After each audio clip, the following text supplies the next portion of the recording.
Welcome, Impactful Parents. It's time for the Impactful Parenting Podcast, where I give you parenting tips and resources to make you a more impactful parent to your school-age child. I am your host, Christina Campos. Welcome, Impactful Parents. Today we're going to be talking about how to navigate having a new driver in the home and reduce the stress for you and your teenager.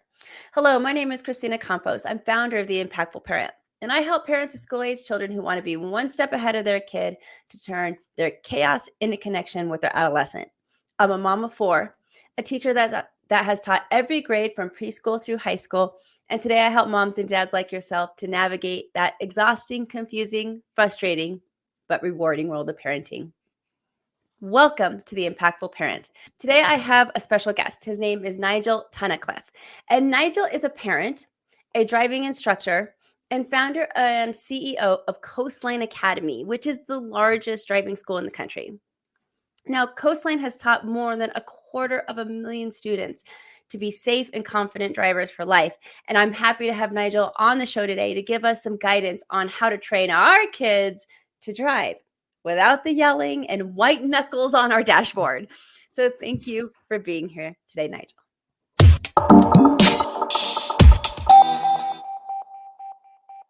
Thank you for having me. Well, I hear, it seems to me that the first mistake I see parents making when approaching this new phase of parenthood is expecting their child to have a similar experience as they had. But things have changed so much since we were kids. I mean, just even the attitude of kids driving has completely changed. So let's talk about what are some of those changes and what's required for teens to get a license today. Sure. Well, when we were teenagers, probably you all took driver's ed in high school, and that just doesn't really exist anymore. So around the 90s, 2000s, school budgets were cut, and driver's ed was cut from almost every high school across the country, which means that now, in order to earn a license, you've got to choose a private driving school to fulfill that same requirement. So that's the first big change. I think there's a lot of other changes as well, but just that's something that a lot of parents raise to me. Hey, how come we can't take this in high school? Well, there's just no money in the school system for that anymore. Another thing that I see that parents don't understand is the kid that does not want to get their license. There's this thing now where when we were kids, getting our license, it meant freedom. It meant a rite of passage. Today, driving doesn't do that for kids. It's the phone. The phone is the freedom and the rite of passage that driving used to be. And so I've even had one myself. I had a kid because I have four. Two of the four are already in college, so they were drivers. But the second one did not want to get a license. And it took me so long to wrap my head around that. How could you not possibly want to get a license when I just expected that they would feel the same way about it then as I do? And really, kids don't. Can you kind of speak to that a little bit about how are kids feeling today? Yeah. So I know when I was 16, I was so excited, just like you, I want to get my license on my birthday, and it's a really big deal. And we see a lot of kids not feeling that same way, but actually that's still in the minority. Most teenagers still get their license between the age of 16 and 18. They might not be going in on their birthday necessarily, but still the vast majority of teens still get their license while they're a teen. And I think one thing that gets overlooked is it is so much easier to learn to drive when you're a teenager. We have a lot of folks coming to us in their 20s or early 20s or late 20s, once they've already moved out of the house and they need to learn to drive for the first time. It is so much harder to learn to drive when you're older, not just because everything's harder to learn when we're older, but because you don't have the same access to a family vehicle to practice. And actually, most of learning to drive is not the driving lessons, it's the practice time between the driving lessons. And so I think that's one thing that can be really helpful to impart on our kids is, hey, you might not be so motivated to jump in and do this on your birthday, But if you wait, it is going to be so much harder. And we still have quite a few kids who are getting their license on their birthday. That's one of the things we really try to do, is enable those birthday day road tests so that you can still get that same excitement. And it may not be every kid, but there's a whole lot of kids out there that are still super excited to get that freedom at the earliest possible opportunity. Now, some kids just aren't on the ball enough to get it on the day of the same way we did.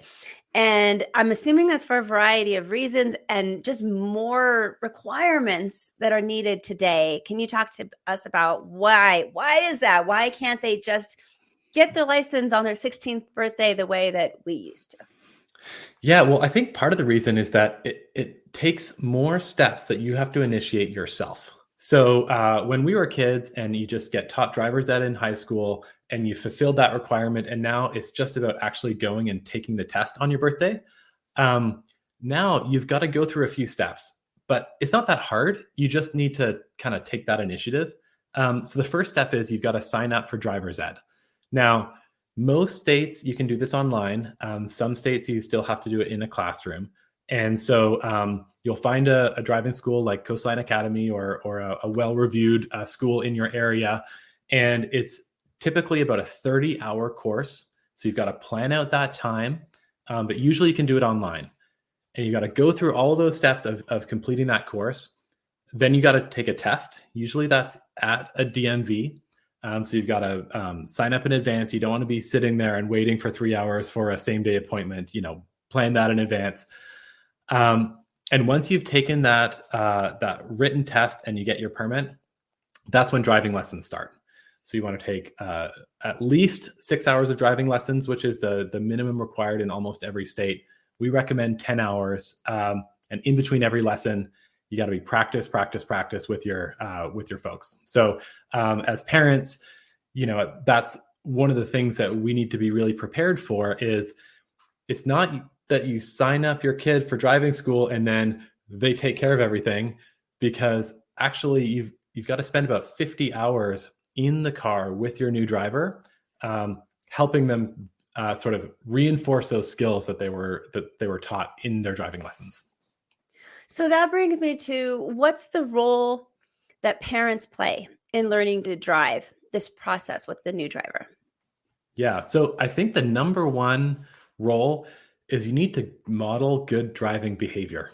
And I will admit that is hard for a lot of us who've been driving for 20 or 30 years. And, it's second nature. And so it's not really that big of a deal. It feels like to just check your phone or, be drinking coffee on the go or whatever it is that you're doing. And kind of, but it's when your new driver is sort of entering that time where they're going to be learning to drive, it's so important to model great behavior, because that's what they're going to start picking up on even before they take their driver's ed or their first lesson.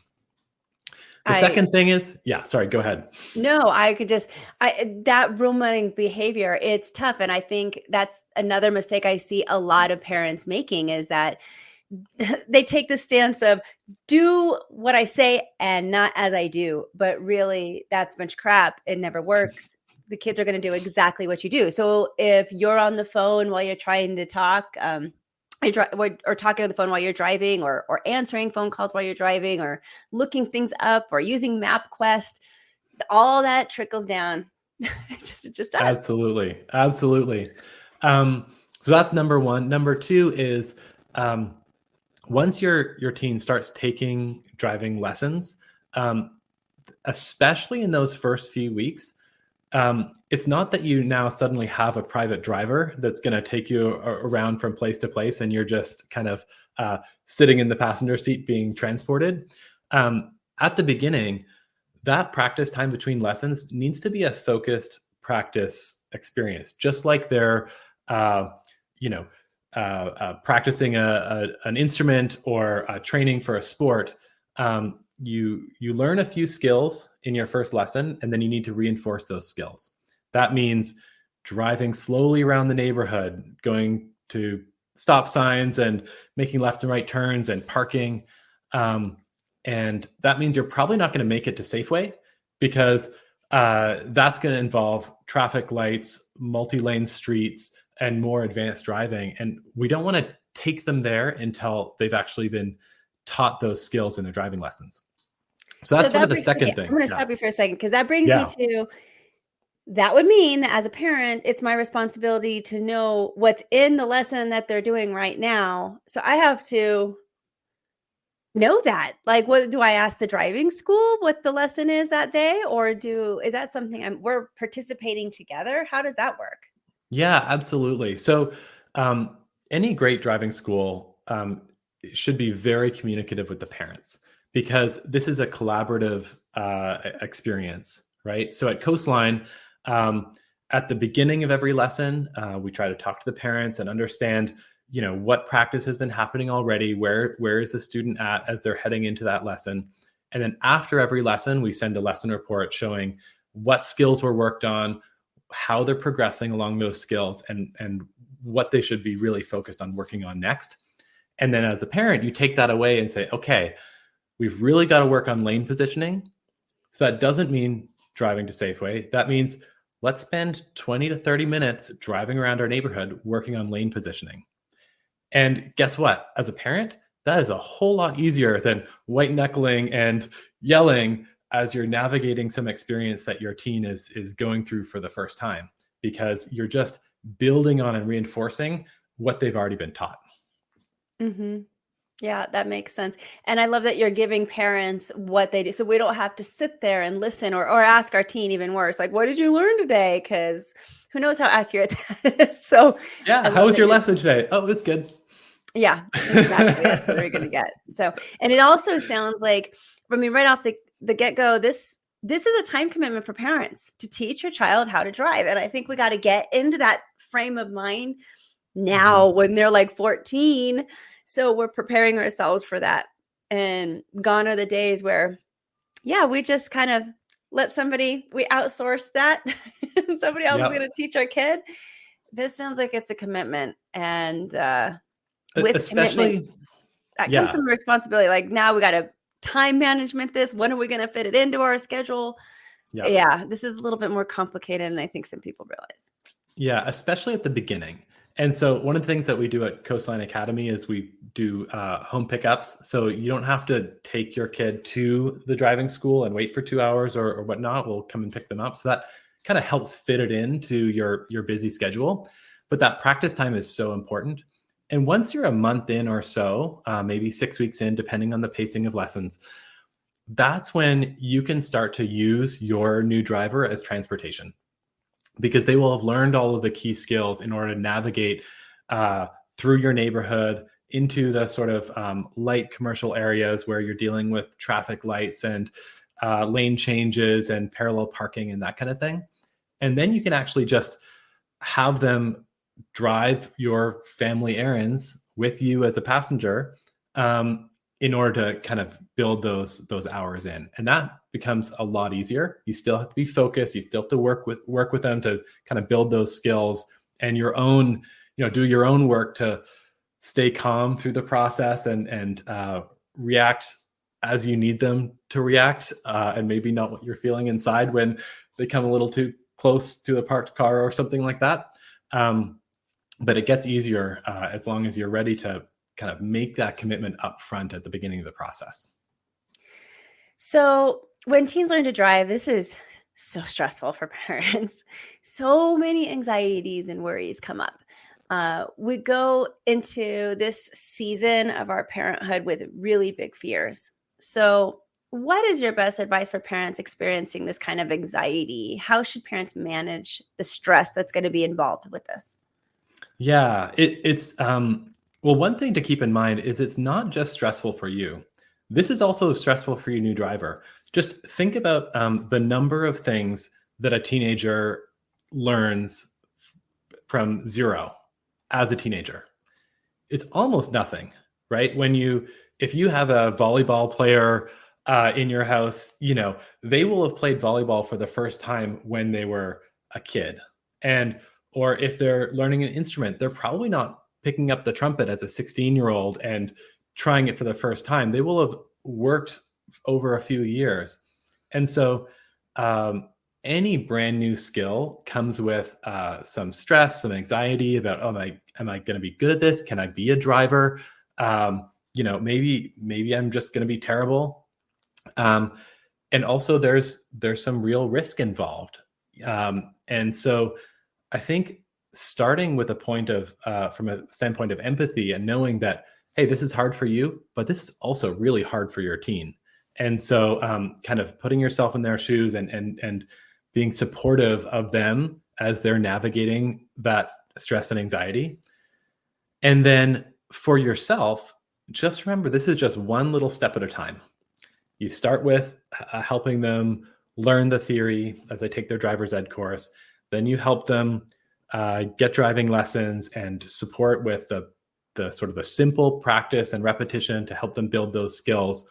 And then you will see that new driver in your house building those skills, building their confidence, and that's going to build your confidence as well.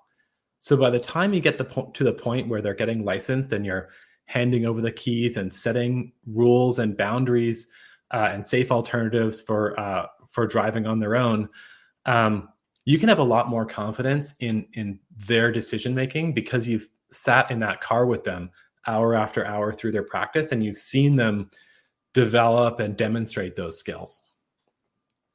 Can you give us some signs that our child is ready to get behind the wheel? So in case we're like, I don't know if they're ready or not, it's tough for parents to know.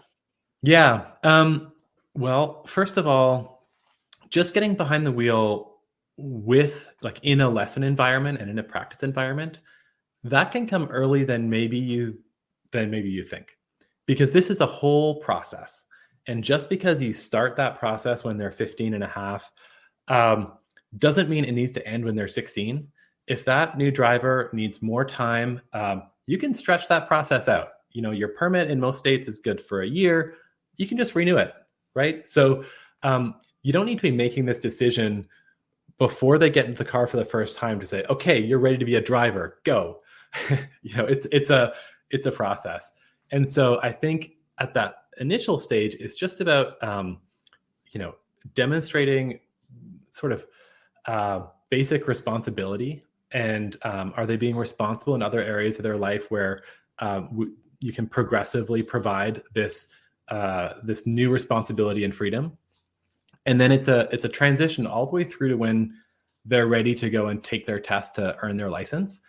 At that point, you're also making a choice where together you're deciding, do you have the responsibility to go and be a driver on your own? Are you able to follow the family rules about car use, about driving with friends, about being safe, making safe choices? And if they're not quite ready at that point to be out there on their own, you can either just wait a bit longer and build those skills and that responsibility, or they can get their license, but then you can work on that progressive freedom through your family car use rules. And so I think if you look at your 15 and a half year old in the house and try to think, are they ready to be driving on their own? The answer is no. It's going to take some time. And so you can get the process started and then work through it over time and kind of build that comfort together. I love that, because it is hard to look at your child and go, I can't imagine this kid behind a moving vehicle. So you don't even want to get started. But to tell parents that this is going to be a process, they'll grow into that role. They'll grow into our confidence over time with this whole process of doing this. And hopefully that'll give us a little bit of help to get started. I would like to know, what are some effective strategies for helping a teenager to develop confidence? Because I think about that second kid I had teaching him how to drive. And of course, he didn't get his license right away. He wasn't all that excited. But it turns out that kid put off learning how to drive because of a huge lack of confidence in himself, in being able to navigate a vehicle.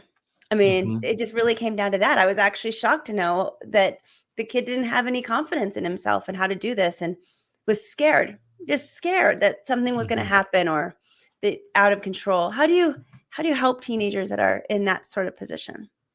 Yeah, well, our motto is teaching safe and confident drivers for life. Confidence is such an important part of being a good driver because um, you can't be safe in a car by just holding back. You need to be defensive. You need to plan ahead. You need to operate the vehicle with confidence. You need to be able to react. Um, and I find as an instructor, I find it so gratifying when we get that new driver in the car that lacks confidence. They think, oh, I don't know if I'm going to be a good driver, and we build it up step by step. And you start to see the light go on, and you can see them kind of growing their confidence over time.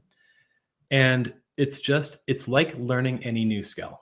If you are if you're going to join the football team and you've never played football, you're not going to join the varsity team. You're going to start at the very beginning and you're going to work your way up one step at a time. And that's how to build the confidence, through doing drills and practice and training, just like learning any new thing. And so I think what can be really helpful with those new drivers who lack confidence is just focus on the little steps, just one at a time. If you are lacking confidence, maybe it's just a little bit of extra work in the studying as you're going through and learning the theory, and practicing more so that when you go and take that test, you're going to get 100% or close to it. And that's a confidence builder because you've spent the extra time in learning the material. And when you're going out and taking your first lesson, if as a parent, communicating that to the driving instructor that, hey, my son or daughter here, they're nervous, they don't know if they can do this, that can help us as educators to work with them a little bit more slowly and build that confidence up sort of one layer at a time. And then that when it comes back to you as a parent to practice with them, you got to do the same thing. Just a little lap around the neighborhood, some work in a parking lot, and get them just with a lot of repetition to kind of get the feeling of success at these sort of entry-level skills before pushing them to do something more advanced. Me personally, I find those folks who struggle a little bit more and just take a little bit more time so much more satisfying, because at the end, them and their parents are so joyful that they have gone through this process and they got up over these hurdles, and now they passed their test and they're out driving on their own and they're being safe drivers. And it's such a big accomplishment for the new driver and the family and everything. And so we just want to make sure that doesn't get lost in this, where you think, oh, this is gonna be hard. Yeah, it's gonna be hard, but you know what? I think the best things in life are hard. And once you get through those challenging parts, the finish line is really exciting.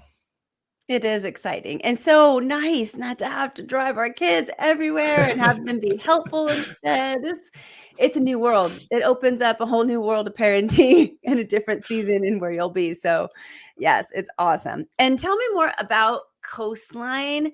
If parents are resonating with our episode today and still need a driving school, tell us a little bit about what you do and where we can get more information. Yeah, thank you. So I started Coastline back in 2018, first as an instructor myself, and then growing to a national driving school.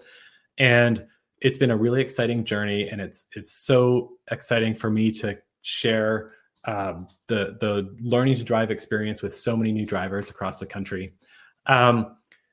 We don't operate everywhere. We're in 8 states, California, Colorado, Texas, Illinois, and a few others. So if you're at the beginning of the learning to drive journey for a new driver in your home, you can go to coastlineacademy.com, see if we serve your area. And otherwise, there are great driving schools all across the country. So even if we don't serve the area, do a little bit of research, look for good reviews, and this can be a great experience for everybody as you get that new driver up and going in your house. And how do we get a hold of Coastline? Yeah, you can email hello@coastlineacademy.com. We try to respond really quickly to everybody who reaches out. You can call or text our phone number, and that is a great way as well. If your new driver wants to initiate this process themselves, we're really responsive by text, and so we can help sort of take those steps through the process. Or just go to our website, coastlineacademy.com, and learn more about what's involved in your state, because every state has different licensing rules and such. And when is the optimal time to reach out to a company like yours? Yeah, so a lot of people try to get driving lessons in the summer. That also means those lessons book up really quickly. So the best time to find availability that meets your schedule is in the fall. So right now is a great time to go and get this process started, because you're more likely to be able to get a schedule that lines up with the school activity schedule that you have going on for your busy teenager. And we pick up at school, so you can line it up so that your teen gets out of school, and then they can meet their instructor there and take their lesson. And so it can be fairly convenient to fit in those times. And the beginning of the school year is a great time to think about sort of taking this next step. Yes, thank you for that. We needed that reminder, Nigel, that this is another milestone in our kids' life and an opportunity for us to have some really cool memories and bonding moments as we teach them something new, which we haven't had in a while, since, most of the learning and teaching we do is when they're so little. And so it's a great opportunity for parents, and I hope we look at it that way. Thank you for being here. I'm glad you decided to be here today. Begin your Impactful Parent journey by downloading the Impactful Parent app. The Impactful Parent app is free so that you can carry help, tips, and parenting resources right in your pocket. Download the app today. It's a free download, so go to your phone's app store and discover how you can step up your parenting game and become a more impactful parent. And also remember that this episode is just a small part of what the Impactful Parent offers. Also available are online courses, parent support groups, coaching services, and of course, the app. So go to theimpactfulparent.com to find out more. But until next time, you got this. I'm just here to help.